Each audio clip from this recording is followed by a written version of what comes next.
Hello, मैं स्वागत करता हूं अपने चैनल अभिषेक फैक्ट चैनल में। आज जो है हम एच पी जे 530 का पार्ट नंबर थर्ड जो हम डिस्कस करेंगे। तो आज का जो हमारा पहला क्वेश्चन है वो है 21 एंड ये हमारे पास रिपीटेड क्वेश्चन है। The material having a zero temperature coefficient of resistances. तो देखो, सबसे पहले हम इसमें बात करें तो ये इसका आंसर है मैग्नीन।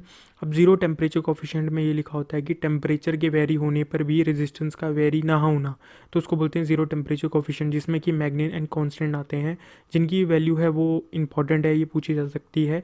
तो इसका जो हमारा टेम्परेचर कोफिशिएंट है, इसकी जो यूनिट है वो है 1/डिग्री सेल्सियस। तो ये आप इंपॉर्टेंट है, और प्रीवियस में भी मैंने अपनी वीडियो में इसको एक्सप्लेन किया था ये किस तरीके से आती है। तो जो मैग्नीन में हमारे पास इसकी वैल्यू होगी वो होगी 0.00015 पर डिग्री सेल्सियस, एंड कांस्टेंट की होगी 0.00020 पर डिग्री सेल्सियस। तो ये हमारा 21 रिपीटेड एंड इंपॉर्टेंट क्वेश्चन है। अगर हम 22 की बात करें, the dielectric strength of air, nitrogen and hydrogen respectively is. अब देखो, हम किसकी याद रख सकते हैं, हम एयर की पता होती है हमें, तो ये क्वेश्चन सिर्फ एयर की ही वैल्यू से हमारा हो जाता। तो देखो, यहाँ पर है 1 A में 1, और यहाँ पर कहीं पर भी 1 स्टार्टिंग में नहीं आया, तो हम इसका 22 का ए आंसर हम कर सकते हैं। तो ऐसे इस क्वेश्चन को याद करने की ज़रूरत नहीं है जैसे नाइट्रोजन एंड हाइड्रोजन की, क्योंकि हम एयर, अगर ये क्वेश्चन रिपीट करता है तो आप सिर्फ एयर के बेसिस में ही इसका आंसर दे सकते हो। तो 22 का हो जाता है हमारे पास ए। अगर हम इसमें 23 की बात करें, विच of the following material is not a ferromagnetic materials. देखो, सबसे पहले अगर हम बात करें तो सिल्वर, गोल्ड एंड कॉपर ये डायमैग्नेटिक मटेरियल्स के अंदर आते हैं, और जो निकल, कोबाल्ट एंड जर्मीनियम ये तुम्हारे फेरोमैग्नेटिक मटेरियल्स के अंदर आते हैं। अब इसमें ये जो कॉपर है ये कभी कभी डायमैग्नेटिक मटेरियल को में भी ठीक किया जा सकता है, और पैरा में भी, मीन्स कॉपर, पैरा और डाया दोनों में ठीक किया जाता है। ये क्वेश्चन के ऊपर डिपेंड है कि क्वेश्चन कहाँ से उठाया गया और उसका आंसर क्या है। अगर हम इसमें बात करें तो फिर मटेरियल से बड़े सारे क्वेश्चन आते हैं, तो आप इसमें जो है देख सकते हो। और प्रीवियस हमारी जो क्वेश्चन पेपर की वीडियोस थी वो वहाँ पर हमने डाया, पैरो, फेरा, फेरी, नियल टेम्परेचर, क्यूरी टेम्परेचर ये सब एक्सप्लेन किया है, और इसके ऊपर क्वेश्चन पक्का आता ही है पेपर में। अगर हम 24 का बात करें, ये याद करने वाला है।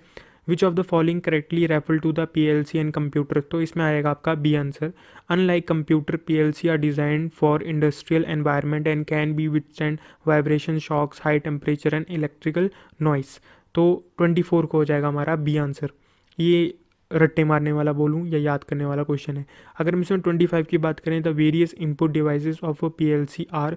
तो इसमें push button, limit switch, selector switch, proximity switch and the time contacts extra. तो 25 को भी याद करने वाला है, तो इसका आंसर हो जाएगा आपका ए। अगर हम 26 की बात करें, ये बेसिक क्वेश्चन है। इन अ 3 phase 4 wire system generally the area of the cross section of the neutral wire. तो ये हमारे पास कितना होता है, half of the phase wire. तो यहाँ पर आई बटन में मैंने आपको एक वीडियो का दे दिया गया है वीडियो, जिसमें कि मैंने क्रॉस सेक्शन के बारे में बताया कि कब आपका जो area of cross section of the neutral wire है वो आपका फेज़ वायर से ज़्यादा होता है, फेज़ वायर के हाफ होता है। तो ये सारा उस वीडियो में है, अगर आप देखना चाहते हो तो वो देख सकते हो। अगर हम 27 की बात करें, if sinusoidal wave has a frequency of 50 hertz with 50 ampere RMS value, which of the following equation represent this wave. Important question, और ये क्वेश्चन ऐसे रिपीट करते हैं। हमें पता है V=VM sin ओमेगा टी, जिसमें कि VM आपकी क्या होती है, मैक्सिमम वैल्यू होती है, और ओमेगा आपका एंगुलर फ्रिक्वेंसी होती है, ये हो गया टाइम। तो अगर हम बात करें, जो पीक है =V max/√2, means peak maximum upon √2 होगा। तो इसमें हमें मैक्सिमम वैल्यू निकालनी है, हमें पीक वैल्यू दी है 15, तो 15 इंटू √2 दैट इज़ VM।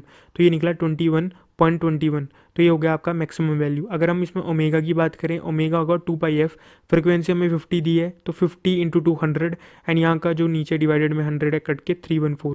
तो इसका आंसर होगा VM=21.21 साइन 314t। तो इसका हो जाएगा 27 का आपका डी आंसर। तो ये important question and repeated question है। इसमें से जो क्वेश्चन पूछे जाते हैं वो ज़्यादातर ये पीक, RMS वैल्यू के ही पूछे जाते हैं। सॉरी, ये जो है ये पीक नहीं है, ये RMS वैल्यू है, ये गलती से लिख दिया गया है। ये होगा V/RMS=पीक अपॉन √2।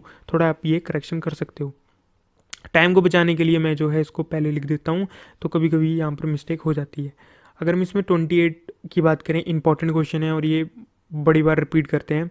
अगर for earthing of electrical motor up to 10 horse power the size of the copper and the GI earth electrode are.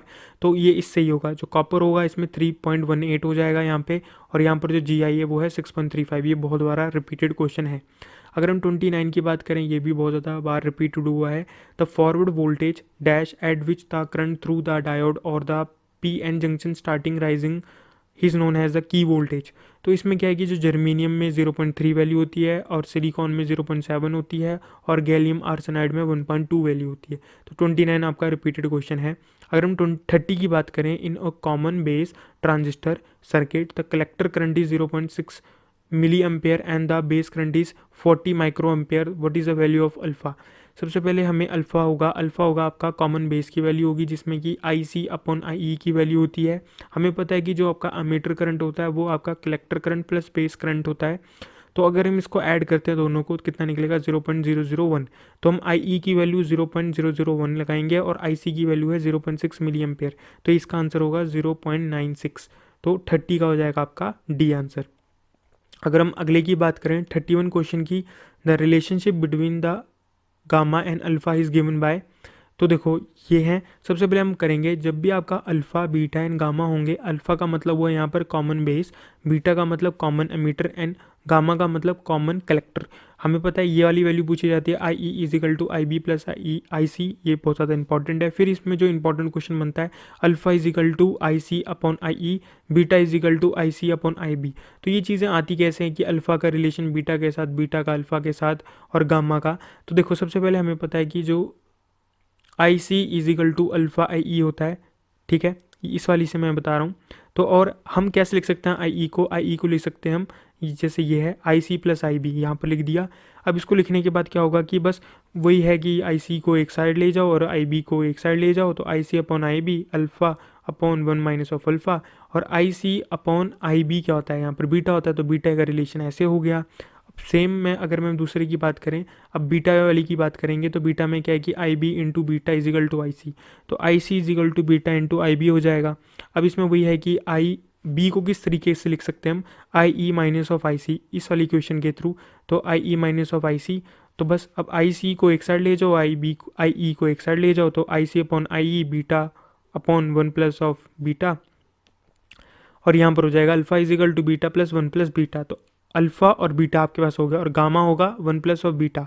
तो इस क्वेश्चन के हिसाब से अगर देखा जाए तो बीटा की वैल्यू हम पुट करेंगे alpha upon 1 minus of alpha, तो ये पुट किया तो आंसर क्या है 1 अपॉन 1 माइनस ऑफ अल्फा। तो 31 का हो जाएगा हम अपना आंसर बी। तो ये तो क्वेश्चन इंपॉर्टेंट है, ये जो अल्फा बीटा और गामा और ये जो है इनसे ज़्यादातर क्वेश्चन यहाँ पर पूछे जाते हैं। अगर हम अगले की बात करें 32, in a central tap full wave rectifier if Vm is the peak voltage between the central tap and the one end of the secondary and the maximum voltage coming across the reverse bias condition। अब देखो ये हमारा central tap होता है, यहाँ पर central किया जाता है, तो यहाँ पर अगर वी एम है इस साइड, तो इसमें वी एम और वी एम दो हो जाएंगे, ये आपका लोड हो जाएगा, ये आपका डायोड हो जाएंगे। अब इसको रिवर्स वाइज कंडीशन में रखा गया है। रिवर्स वाइज कंडीशन क्या होती है, देखो forward bias and reverse bias दो केस होते हैं डायोड के। अगर इसका ये वाला साइड पॉजिटिव और negative that is forward bias, और इस साइड अगर negative and positive that is reverse bias होता है। तो इसमें रिवर्स वाइज केस में इसमें पूछा था कि इसकी वैल्यू क्या है वी एल के क्रॉस, तो वो कितने 2 वी एम। तो इसका आंसर हो जाएगा 32 का बी आंसर, मतलब की भी लगाओ और आंसर आपको मिल जाएगा। अगर हम इसमें 33 की बात करें, इजी क्वेश्चन और ऐसे ही क्वेश्चन बड़ी बार रिपीट होता है। An electrical lamp of 60 what will consume 1.8 unit of energy in. अब देखो यूनिट होती है किलोवाट आवर में, और हमें किस में दिया गया, अब यूनिट है किलोवाट आवर, तो 1.8 किलोवाट आवर लिख देंगे। इसमें 60 वाट है, मीन्स डब्ल्यू को लिख दो। अब डब्ल्यू को हटाना है तो यहाँ पर क्या करना पड़ेगा, डिवाइडेड बाय 60, डब्ल्यू हो जाएगा, डब्ल्यू डब्ल्यू कट जाएंगे नीचे 60, और के को हम 1000 लिख सकते हैं। तो आवर की फॉर्म में जो आंसर आएगा वो आएगा 30 आवर। तो 33 का आंसर हो जाएगा अपना ए आंसर। अगर हम इसमें 34 की बात करें, और forward voltage can be applied to an S C R after it. देखो आंसर की में आपका दिया गया है कि जब आपका एनोड करंट हो जाए 0 पर, नहीं 34 का आंसर होता है आपका B, the gate recovery time के बाद ही हम फॉरवर्ड वाइज वोल्टेज को अप्लाई कर सकते हैं। 34 को ये याद करने वाली चीज़ है, इसको याद कर लेना। 34 का हो जाएगा आपका बी। अगर हम 35 की इंपॉर्टेंट क्वेश्चन की बात करें, the ripple factor of an half wave central tap and bridge type full wave rectifier, बड़ी बार इंपॉर्टेंट क्वेश्चन है, रिपीटेड क्वेश्चन है। अगर हम half wave central tap and bridge की बात करें, तो DC output voltage that is average voltage, और ये आपका आरएमएस हो जाएगी, तो वी एम अपॉन पाई हो जाएगा, वी एम अपॉन 2। इन चीज़ों को याद करो या ना करो कोई फर्क नहीं पड़ता, ये चीज़ नहीं आती। जो चीज़ आती है वो याद से करना। वोल्टेज रिपल फैक्टर इसका होगा 1.21, 0.482 और 482 सेम हो जाएगा। रिपल फैक्टर का मतलब होता है कि एक तरीके से हाफ वेव बनाते रहो रिपीटली, उसको बोलते हैं रिपल। अब रेक्टिफायर एफिशिएंसी होगी 40%, 81%, 81%, ये याद रख लेना, ये इंपॉर्टेंट है। पीक इनवर्स वोल्टेज होती है कि रिवर्स वाइज में मैक्सिमम वोल्टेज को अप्लाई करना, जैसे ये वाला क्वेश्चन था, ये वाली पीक इनवर्स वोल्टेज की बात हुई थी। तो यही आपका पी इनवर्स वोल्टेज, अगर हाफ वेव की बात करें तो वीएम, सेंट्रल टाइप की बात करें तो 2 VM, जिसके हमने अभी प्रूव किया था, और ब्रिज की बात करें तो वीएम। ये इंपॉर्टेंट क्वेश्चन है। Number of diode, half wave में 1, ब्रिज में 2, और आपका सेंट्रल टाइप में 2 और ब्रिज में हमें 4 देखने को मिलेंगे। फ्रिक्वेंसी से भी क्वेश्चन आता है, ripple frequency F, 2F and 2F। तो ये जो है आप ये याद लिख लेना, ये बहुत ज़्यादा इंपॉर्टेंट है और ये याद कर लेना। तो हमारा जो 35 का आंसर हो जाएगा C, 1.21, 0.482, 0.482 half, central and bridge. अगर हम अगले क्वेश्चन की बात करें, 36 question number, in an 8085 microprocessor how many attributes are maskable. देखो मास्केबल की बात करें तो कितने हैं, 4 हैं, और नॉन मास्केबल की बात करें तो 1 है। और ये 5 प्रकार के होते हैं, जैसे ट्रैप, RST, ये सारे। तो इसमें बस यही क्वेश्चन रिपीटेड होते हैं इसी माइक्रो प्रोसेसर वाले से, यही। तो 36 का हो जाएगा आपका 4। अगर हम 37 की बात करें, the power failure alarm must be connected to the which of the following inputs of 8085। तो ये ट्रैप के साथ कनेक्टेड होते हैं। तो highest priority interrupts his trap so use for emergency service like power failure, fire fighting extra के लिए हम इस्तेमाल करते हैं। इसको आप याद कर सकते हो मज़े से। अगर हम 38 की क्वेश्चन की बात करें, ये मैंने पहले भी प्रूफ किया था, without a DC source a clipper circuit act like अ क्या है, रेक्टिफायर।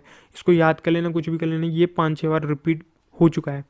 अगर हम 39 की बात करें, a ammeter resistor is bypass by a capacitor in order to, तो ये है स्टेबलाइज द क्यू फैक्टर के लिए हम इस्तेमाल करते हैं। अब जिसको इसके बारे में पता है तो वो इसको अंडरस्टैंड कर सकता है, वरना ये टॉपिक बड़ा हो जाता है एक्सप्लेन करने पे। अगर हम 40 की बात करें, an RC phase shift oscillator will not provide any oscillation until and unless the voltage gain of its internal amplifier is, तो यह मोर देन 29%। तो ये जो चीज़ें हैं, जब भी आप ये पढ़ोगे तो RC फेज शिफ्ट ऑसिलेटर में ये जो चीज़ें हैं वो लिखवाई जाती हैं। तो इसको आप जो है डायरेक्ट याद कर सकते हो, समझने की कोई ज़रूरत नहीं है, इसको समझने के कोई फ़ायदा नहीं होता है। बस आपको पेपर को क्लियर करना है, जो चीज़ रट्टा मारनी है वो रट्टा मारो, और जो चीज़ को समझना है तो वो समझ मारो। तो यही हमारा जो है मेन फोकस होता है पेपर को क्लियर करने के लिए। ज़्यादा नॉलेज हमें पेपर में नहीं चाहिए, हमें बस उतनी नॉलेज चाहिए जिससे हमारा पेपर क्लियर हो जाए। तो आज की वीडियो यहाँ पर ही हम समाप्त करते हैं। अगर आपको ये वीडियो अच्छी लगती है तो आप अपने दोस्तों को इसको शेयर कीजिए एंड लाइक कीजिए मेरे इस वीडियो को, and subscribe to my channel Abhishek.